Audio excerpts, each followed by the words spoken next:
Hello everyone and नमस्कार दोस्तों, welcome to my YouTube channel quality skills India. So guys, today topic is 8D report. तो guys, you can take notes of this video और you can save my video and subscribe my channel so you can watch it later also. तो guys, आज हम सीखेंगे what is 8D, how to make 8D and when to make 8D। 8D report क्या होता है, कब हम 8D report को बनाते हैं और 8D रिपोर्ट कैसे बनाया जाता है। तो चलिए शुरू करते हैं। Guys, what is 8D? 8D stands for 8 Discipline Report. It is a problem solving tool used to solve complex and recurring issue. आपको कोई लाइन में प्रॉब्लम आ रही है, बार बार इशू रिजॉल्व नहीं हो रहे हैं, तो उसके लिए हम 8D रिपोर्ट बनाते हैं। And the goal of making 8D report is to find the root cause of the problem and उसका सॉल्यूशन फाइंड आउट करना, ताकि वो प्रॉब्लम बाद में रिपीट ना हो। So guys, when to make 8D report हमें कब बनाते हैं? देखिए, अगर कोई लाइन में डिफेक्ट बार बार रिपीट हो रहा है, रिकरिंग डिफेक्ट है, तो उसको एलिमिनेट करने के लिए हम 8D रिपोर्ट्स बनाते हैं। या आजकल मार्केट में बहुत सारे प्रोडक्ट्स अवेलेबल होते हैं, तो प्रोडक्ट में खराबी आ जाती है। कई बार कस्टमर्स के पास हमसे कंप्लेंट आती है, कस्टमर कंप्लेंट करता है कि आपका प्रोडक्ट है जो सही नहीं है, तब भी हम 8D रिपोर्ट सबमिट करते हैं। या कोई डिफेक्ट जिससे पैक को एलिमिनेट करना पड़ता है ताकि लाइन स्मूथ चले, उसके लिए भी हम 8D रिपोर्ट बनाते हैं। नेक्स्ट इज कोई logistic supply chain issue, dispatch issue आ रहे हैं, तो उसको रिजॉल्व करने के लिए आपको कंप्लाइंस इशू आ रहे हैं, ऑडिट्स, कस्टमर ऑडिट कर रहा है, वो अपने फाइंडिंग्स दे रहा है, या फिर आपको मैनेजमेंट को किसी प्रॉब्लम को सॉल्व करने के लिए भी 8D रिपोर्ट का यूज़ करते हैं। या कभी हमें प्रोडक्ट ख़राब होने की वजह से प्रोडक्ट रिकॉल इनिशिएट करना पड़ता है, इन सब केसेस में हम 8D रिपोर्ट का यूज़ करते हैं।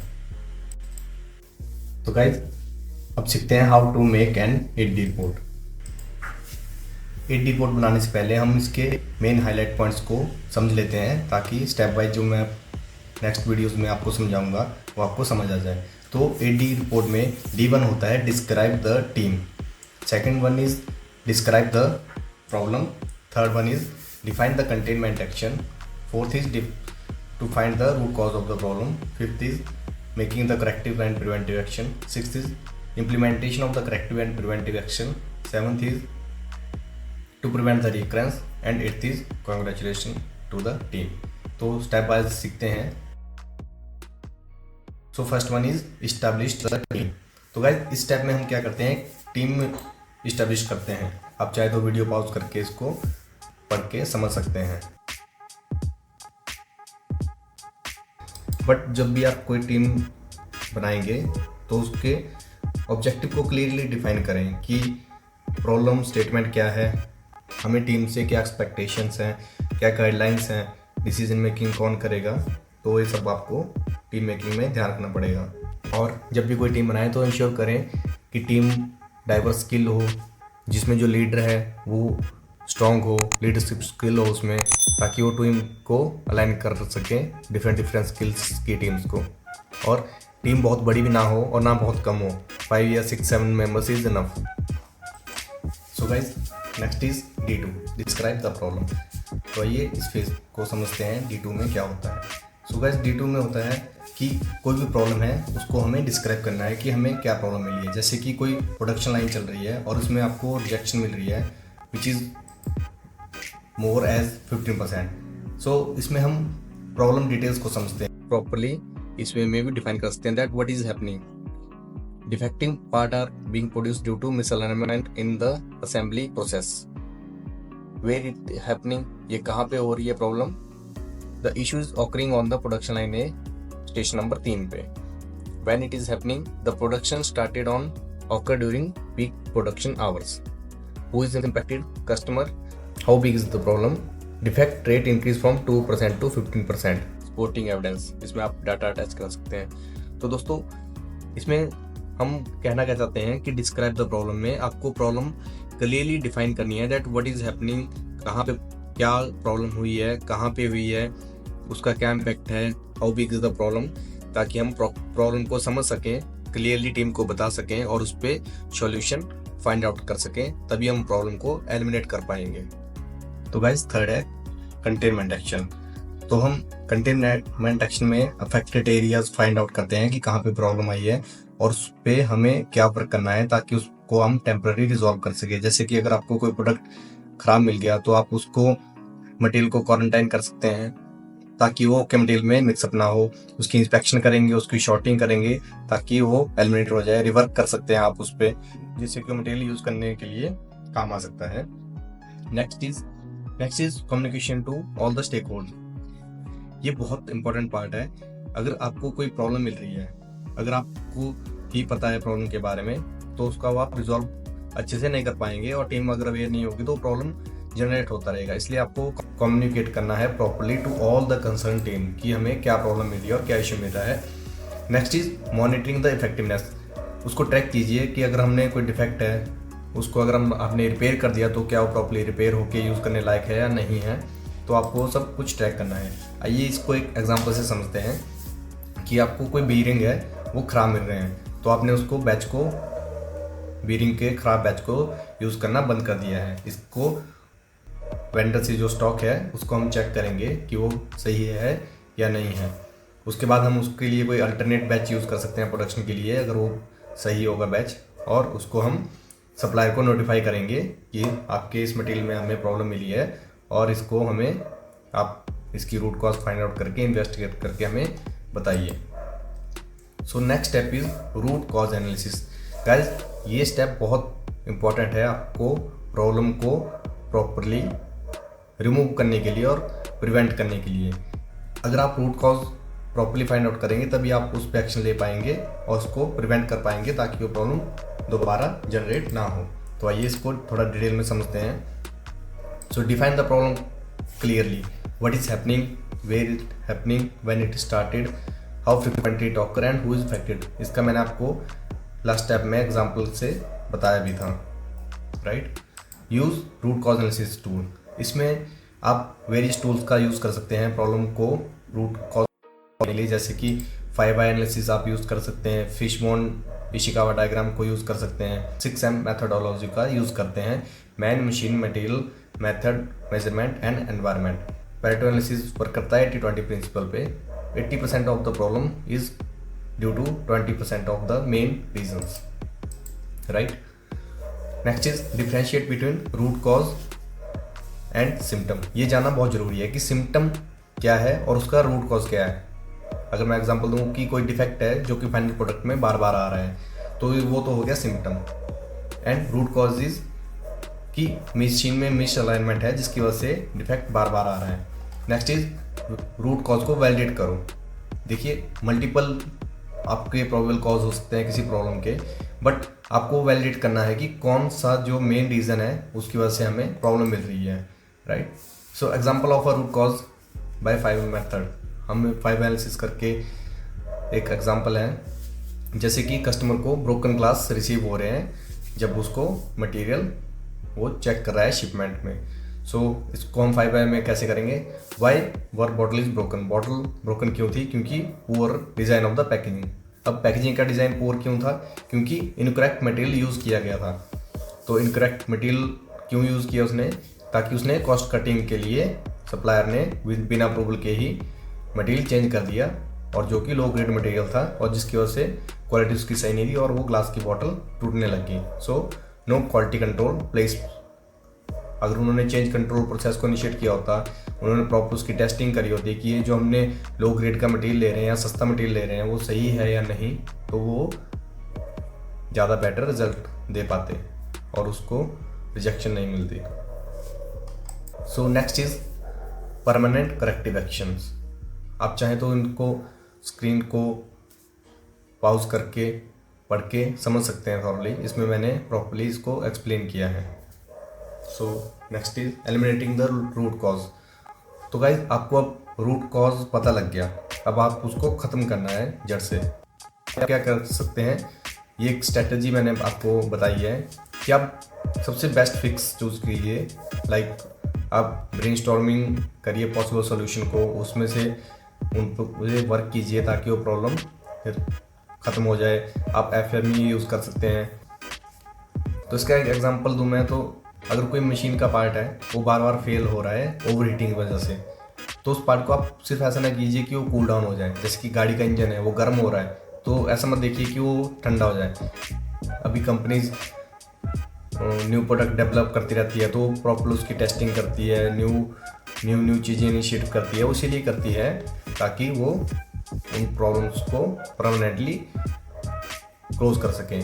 आप पार्ट ऐसा बना दीजिए जो कि हाई टेम्परेचर में भी वर्क करे। Test and prove, no guesswork. आप ट्रायल कीजिए, आपने जो इनिशिएटिव लिए प्रॉब्लम को ख़त्म करने के लिए, उसको चेक कीजिए कि उससे वो प्रॉब्लम रूट कॉज वाकई में करेक्ट हो रहा है या नहीं हो रहा है। उसके लिए डाटा कलेक्ट कर सकते हैं आप, 15 डेज़ 30 डेज़ उसको ट्रैक कीजिए, उसका डाटा लीजिए कि वो कितना डिफेक्ट उससे कम हुआ या बिल्कुल ही आपने कोई काइजन या पोका को इम्प्लीमेंट किया जिससे कि वो डिफेक्ट ना आए। अब इसका एग्जांपल मैं आपको बताऊं तो upgrading software to prevent glitches, run extensive testing before rolling it out. अभी देखिए आप क्या होता है कि आप जैसे मोबाइल यूज़ कर रहे हैं, डिफरेंट ऐप्स होती है, इसकी बार बार अपडेट आती है, इसलिए आती है ताकि जो इसमें माइनर बग्स होते हैं उसको वो फिक्स कर देते हैं जिससे कि वो प्रॉब्लम सॉल्व हो जाए। उनकी बैकएंड पे एक्शन लिया है, अपने एम्प्लॉयज़ को ट्रेन कीजिए, न्यू SOPs बनाइए, वर्क इंस्ट्रक्शन बनाइए ताकि वो उसको प्रॉपर्ली समझ पाएँ कि प्रॉब्लम की इन डेप्थ नॉलेज हो जाए उसमें।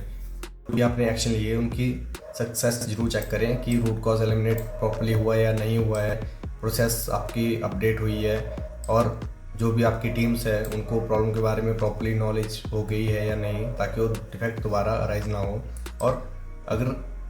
और similar issue prevent in the other area. आपके मान लो कोई और एरियाज भी हैं, वहाँ पे आपको वो हॉरिजॉन्टल डेवलपमेंट करना है एक्शन को, ताकि उन एरियाज में प्रॉब्लम आने से पहले ही वो ख़त्म हो जाए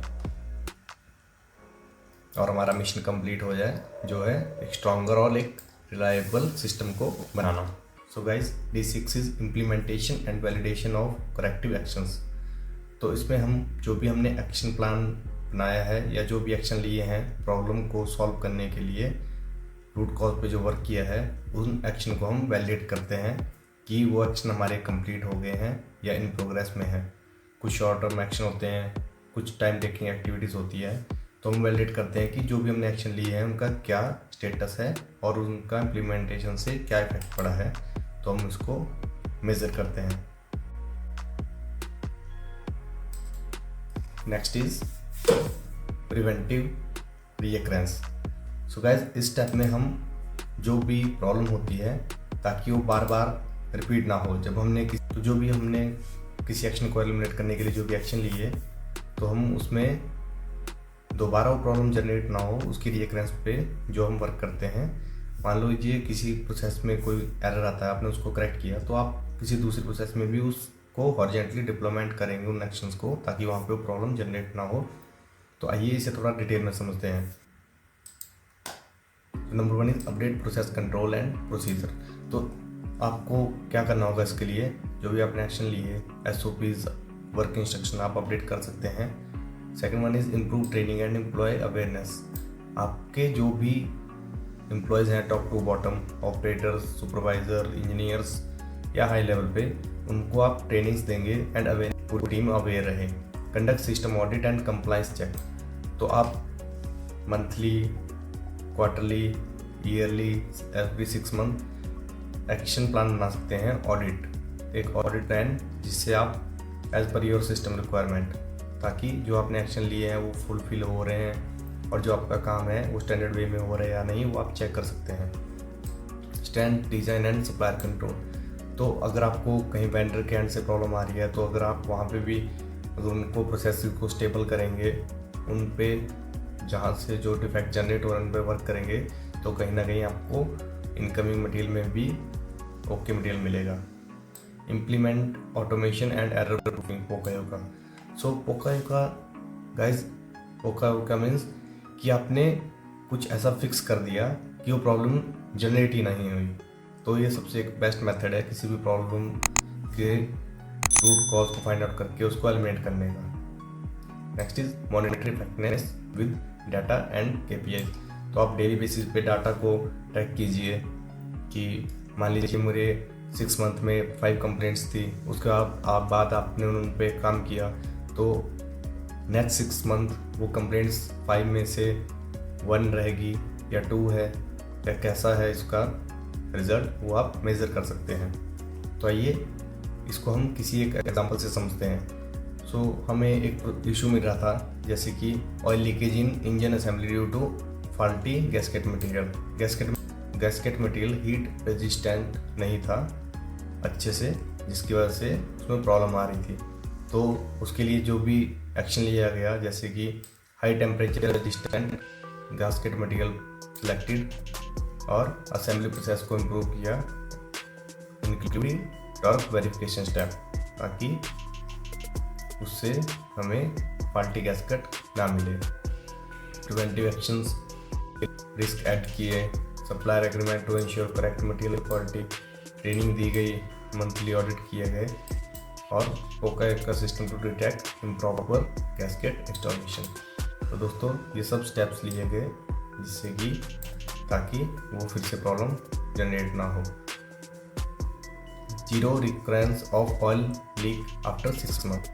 तो देखिए रिजल्ट में 6 महीने के बाद जब हमने ट्रैक किया तो उसमें से कोई भी ऑयल लीकेज नहीं मिली। तो दोस्तों इससे कस्टमर सेटिस्फेक्शन भी बढ़ता है और हमारा क्वालिटी का स्टैंडर्ड हाई होता है। तो guys 8th and last step is recognization and celebrate the team. तो आपने जो भी वर्क किया, जो आपकी टीम जिसने पार्टिसिपेट किया प्रॉब्लम को सॉल्व करने के लिए, तो उनको आप एक्नॉलेज करेंगे, giving some awards if they done some kaizens poka. After that जो भी हमने लेसन लर्न किए वो OPL, single point lesson, trainings और पिक्टोरियल वे में आप उनको लेसन को दूसरों को सिखा और समझा। एंड जो भी आपने लर्निंग की उसको आप स्टैंडर्डाइज कीजिए, SOPs बनाइए, वर्क इंस्ट्रक्शन बनाइए उनकी, ताकि वो एक सिस्टम में आ जाए चीज़ें।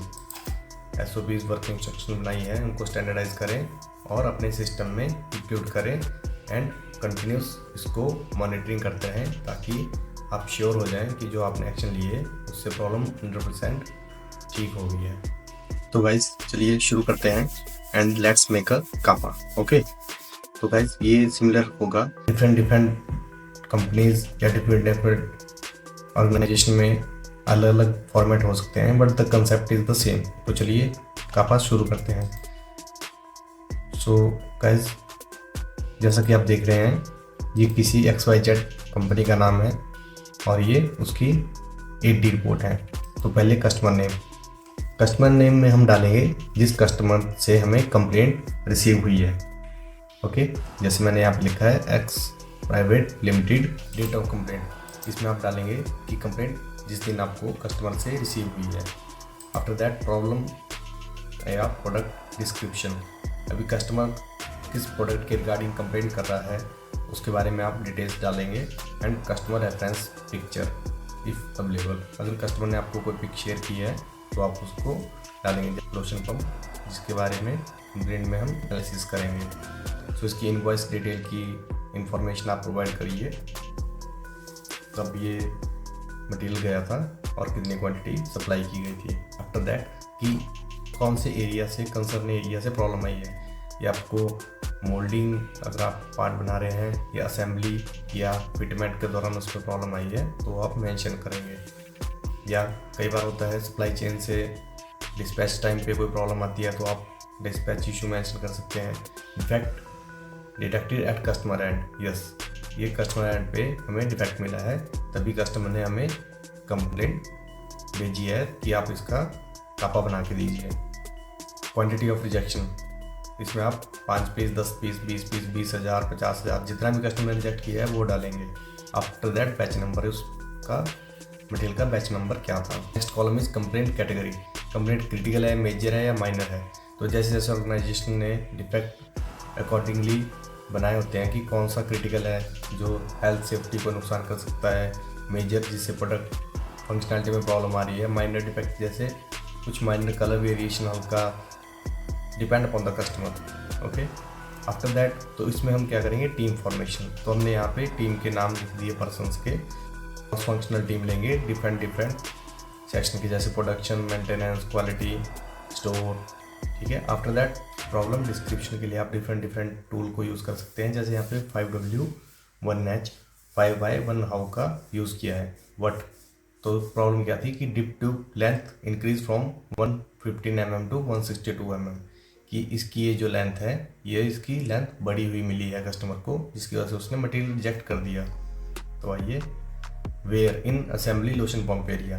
कब, वहाँ डेट मेंशन कर दीजिए। वाई, क्यों ही dip tube length 162 fitted in place of required 115 mm। Okay, तो ये प्रॉब्लम क्यों हुई थी और किसने करी, वो है असेंबली ऑपरेटर ने, और कितनी क्वांटिटी 50,000।